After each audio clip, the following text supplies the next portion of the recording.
దోస్తులు ఎలా ఉన్నారు? ఈరోజు నేను నా ఆఫ్టర్నూన్ మినీ వ్లాగ్ మీతో షేర్ చేసుకుందామని వచ్చాను. దానికోసం కావాల్సిన నేను ఒక కర్రీ చేయబోతున్నాను. దానికోసం కావాల్సిన నేను నెత్తన్ని క్లీన్ చేసి పెట్టుకొని దాన్ని ఫ్రై చేసుకొని పక్కన పెట్టుకుపోతున్నాను. ముందు చూపించాను కదా, నేను కుక్కర్ కూడా రైస్ ప్రిపేర్ చేశాను కుక్కర్లోని, అది పక్కన పెట్టేసుకున్నాను. ఇప్పుడు నేను చేయబోయే కర్రీ అంటే బొబ్బర్ల కర్రీలో ఎన్ని నెత్తలు వేసి చేస్తున్నాను. ఇంకోటి చూడండి, విజిల్స్ వస్తున్నాయి. పక్కన రైస్ అవుతుంది, పక్కన ఈ కర్రీ కోసమని ఎన్ని నెత్తలు క్లీన్ చేసుకున్న వాటిని నూనెలో కాసేపు వేయించి తీసి పక్కన పెట్టుకోవాలి. ఈ కర్రీని ఒక రైస్ పెట్టేశాను.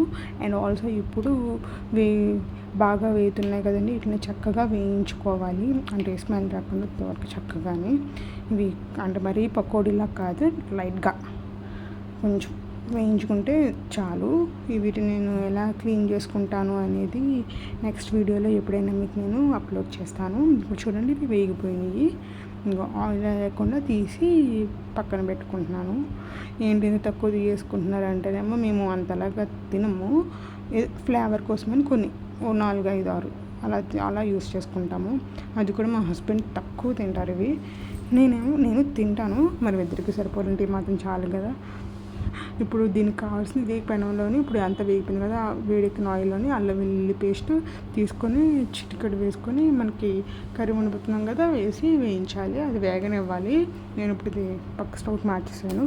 కడాయి రైస్ అయిపోయింది కాబట్టి స్టవ్ మార్చి ఇంకా కర్రీ ఎలా చేసిన మీకు చెప్తామనుకుంటున్నాను. దీనికి కావాల్సిన పదార్థాలు: ఉల్లిపాయ, టమాటా, పచ్చిమిర్చి, కరివేపాకు అండ్ బాయిల్ చేసి పెట్టుకున్న బొబ్బర్లు అండ్ ఇందాక వేయించి పక్కన పెట్టుకున్నాం కదా నెత్తలు అవి.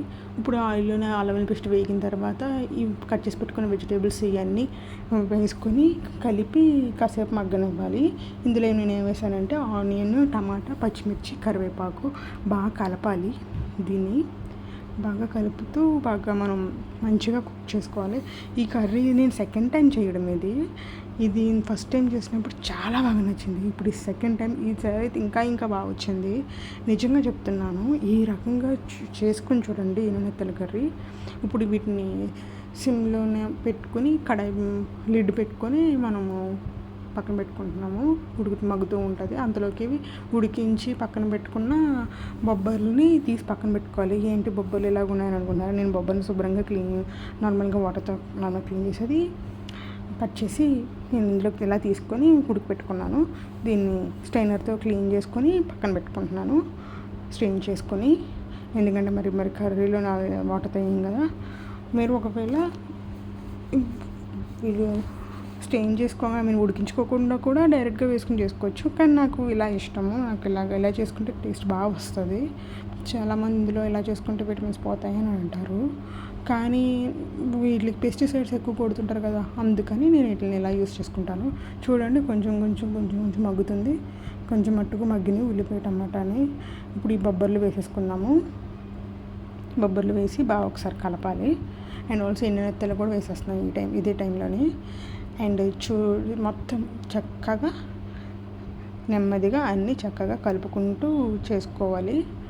అండ్ అడుగంటకుండా చక్కగా, ఎందుకంటే ఇందులో నేను కొంచెం ఆయిల్ ఎక్కువ వేసుకున్నాను స్టార్టింగ్లోనే.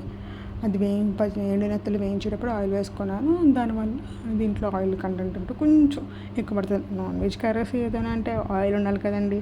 టేస్ట్ కావాలంటే ఆయిల్ ఉండాలి. మరి అంత ఎక్కువేం కాదు, కర్రీకి తగ్గినట్టుగా. అండ్ ఇప్పుడు నేను దీనికి సరిపడా 1 టీ స్పూన్ కారం వేస్తున్నాను. అంటే నా కర్రీకి సరిపడా, నా రుచికి సరిపడేంత, అంటే కర్రీకి టేస్ట్కి సరిపడేంత కారం వేసుకుంటున్నాను. మేము కారం ఎక్కువ తింటాము, కానీ ఇది టమాటాలు వేయడం వల్ల కారం తగ్గిపోతుంది. అందుకని నేను ఎంత వేయగలనో అంత కారం వేస్తున్నాను. అండ్ ఆల్సో సాల్ట్ టేస్ట్కి తగ్గంత. అండ్ ఆల్సో ఈ కారం అనేది ఎలా ఆడించుకుంటామో అనేది నేను మీకు నెక్స్ట్ వీడియోలో ఎప్పుడైనా అప్లోడ్ చేసి చెప్తాను. అండ్ ఆల్సో ఇది వేసిన తర్వాత కారం, ఉప్పు వేసిన తర్వాత బాగా కలుపుకోవాలండి. ఇది ఉప్పు, కారం అనేది కర్రీ మొత్తం పట్టేటట్టుగా బాగా కలుపుకోవాలి. ఎంత బాగా కలుపుకుంటే అంత రుచి కర్రీకి. ఏ కర్రీకైనా అంతే. ఇలాంటి కర్రీస్కి అయితే మనం బాగా కలుపుతూ ఉంటే, ఏ కర్రీకైనా ఎక్కువసేపు కలుపుతూ ఉంటే బాగా రుచి. అలా అని చెప్పి మరీ ఎక్కువసేపు కాదండి, బాగా పట్టేటట్టుగా చక్కగా మనం కలుపుకుంటూ ఉండాలి. స్టవ్ అనేది మీడియం, హై అనేది మీ ఇష్టం. యొక్క ఇష్టం మీద ఫాస్ట్గా అయిపోవాలని కూడా హైలో పెట్టుకోండి, స్లోగా వెళ్ళకుంటే తాలింపు తాలింపు వేసుకొని తర్వాత కుక్ చేసుకోవడానికి మీడియంలో పెట్టుకోండి. నేనైతే హైలోనే పెట్టాను. ఇప్పుడేమో అన్నీ వేసేసాను కాబట్టి కొంచెం మీడియంలో పెడుతున్నాను. సిమ్లో వేసి మాత్రం అస్సలు పెట్టొద్దు, ఎందుకంటే ఆల్రెడీ అవన్నీ ఉడికించేసినవి. పక్కన మా హస్బెండ్కి రాగి జావ కావాలని దానికోసం అని చెప్పి మజ్జిగ అనేది మిక్సీ కొట్టి పక్కన పెట్టాను. అండ్ ఆల్సో రాగి జావ మజ్జిగలో కలిపి గ్లాసులో వేసాను. ఇది ఎట్టుకెళ్ళి తీసుకువెళ్ళి మా హస్బెండ్కి ఇవ్వాలి, ఎందుకంటే సమ్మర్ వచ్చింది కదండి, అందరికీ దాహం వేస్తుంది. మా హస్బెండ్కి ఇచ్చి వచ్చేసిన వీడియో కంటిన్యూ చేస్తున్నాను. ఇది కొన్ని కూర ఎలా వచ్చిందో దగ్గరికి బాగా కుక్ అవుతుంది కదా. చాలా వాటర్ వేయకపోయినా పర్లేదు, కానీ వాటర్ వేయకపోతే అవి ఫ్రై వేసాం కదా ఎండునెత్తలు, అవి వేరే టేస్ట్ వస్తాయి. కొంచెం కుక్ అవ్వాలి కాబట్టి ఇప్పుడు నేను దీంట్లోకి ధనియాల పొడి, జీలకర్ర పొడి వేస్తున్నాను. అంటే మసాలా ఇంకేమి డిఫరెంట్ వేరే ఇంకేం వేయట్లేదు, వీటితోనే సరిపెట్టేస్తున్నాను. ఇంక ఫైనల్గా 1/2 టీ స్పూన్ ధనియాల పొడి అండ్ టీ స్పూన్ అంటే చిటికెడు అలా టీ స్పూన్ అంతా జీలకర్ర తీసుకొని కర్రీలో వేసుకోవాలి.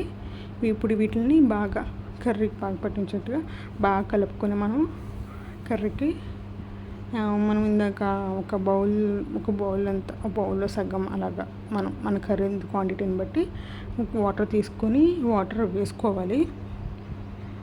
మనం ఎంత తీసుకున్నాం అనేది మన క్వాంటిటీ. దీనికైతే బాగా పట్టేటట్టుగా మాత్రం మనము కలుపుకుంటూ ఉండాలి. అండ్ ఎంత వాటర్ వేసుకుంటాం అది మన ఇష్టం, కానీ ఎక్కువ వేసుకోవడం కన్నా కొంచెం వేసుకోవడం బెస్ట్. ఇప్పుడైతే నేను లిడ్ పెట్టేసిన తర్వాత కొంచెం మగ్గిన తర్వాత కొంచెం వాటర్ వేసేస్తున్నాను. 1/2 కప్ వాటర్ వేసేసుకుంటున్నాను. ఇప్పుడు వాటర్ వేసుకొని ఇప్పుడు స్టవ్ ఒకసారి బాగా కలిపేసుకొని ఉప్పు ఈ స్టేజ్లోనే చూసేసుకొని అండ్ ఆల్సో నాకు దగ్గరగా కావాలన్నమాట, అందుకని తక్కువ వాటర్ తీసుకున్నాను. అండ్ బాగా కలిపేసుకొని ఈ లిడ్ పెట్టేసుకొని స్టవ్ హైలో పెట్టేసుకొని మనం బాగా దగ్గరగా కుక్ చేసేసుకోవాలి. అలా చేయండి, ఎందుకంటే ఇది వేసిన తక్కువ వాటర్ నాకు అవ్వాలి కాబట్టి అది కూడా నేను వేసిన ఎండునెత్తలకి ఆ ఫ్లేవర్ ఎక్కాలి, పట్టాలి కాబట్టి. ఇంకొచ్చిన ఆయిల్ పైకి తేలుతుంది కదండి, ఇలా కర్రీ ఆయిల్ పైకి తేలేంతలాగా దగ్గరగా అయ్యేలాగా మనం చూసుకోవాలి. చూడండి, ఇంకా టేస్టీ అయిన కర్రీ అయితే రెడీ అయిపోయింది. ఇప్పుడు ఇది వేడి అన్నంలో వేసుకొని తింటే ఉంటుంది. వావ్, సూపర్ టేస్టీ ఇంకా కర్రీ అయిపోయింది. స్టవ్ ఆఫ్ చేసేస్తున్నాను. ఇంకా కుక్కర్లో పెట్టాను కదా రైస్ అండ్ ఆల్సో ఇంకా రెడీ అయిపోయిన కర్రీ. ఇప్పుడు ఇది మనం సర్వ్ చేసేసుకుందాం. ప్లేట్ తీసుకొని ఇదిగోండి ఫైనల్గా రైస్ విత్ బొబ్బర్లు ఎండునెత్తల కూర ఎత్తి తింటూ. ఇది ఒక ఫిల్మ్ వాచ్ చేసిన ఈ వీడియో చివరిన ఒక ఫిల్మ్ చూస్తూ నేను ఈ సినిమా లంచ్ నేను కంప్లీట్ చేసుకున్నాను. ఆ ఫిల్మ్ అనేది ఏంటో మీరు గెస్ చేసి చెప్పండి.